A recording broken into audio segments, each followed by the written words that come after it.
বলিউড অভিনেতা ইরফান পুত্র বাবিল খান ইতোমধ্যেই অভিনয় দিয়ে সকলের মন কাড়তে শুরু করেছে। অভিনয় ছাড়াও এই অভিনেতা তার বক্তব্যের জন্য খবরে থাকেন।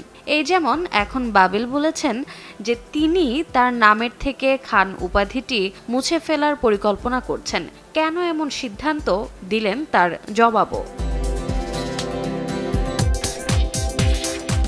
সম্প্রতি এক সাক্ষাৎকারে বাবিল জানিয়েছেন, বাবা ইরফান খান তার কর্মজীবনের শেষের দিকে খান উপাধি ব্যবহার বন্ধ করে দেন।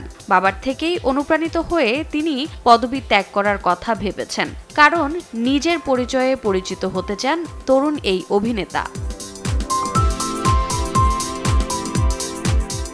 গেল সপ্তাহে ওটিটিতে মুক্তি পেয়েছে বাবিল অভিনীত নতুন cinema log out. Cyber thriller ঘরানার সিনেমাটিতে বাবিল ছাড়াও আছেন রসিকা দুগ্গল।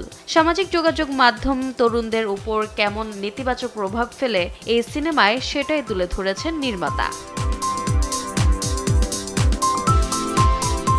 রোজা চৌধুরী, সময় সংবাদ।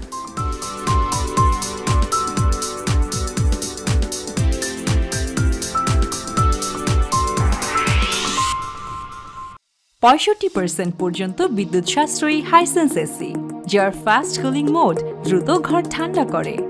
আবার ওয়াইফাই টেকনোলজি থাকায় মোবাইল হাতে হাইসেন্স এসি নিয়ন্ত্রণও আপনার হাতেই। সবটাই আপনার জন্য। হাইসেন্স।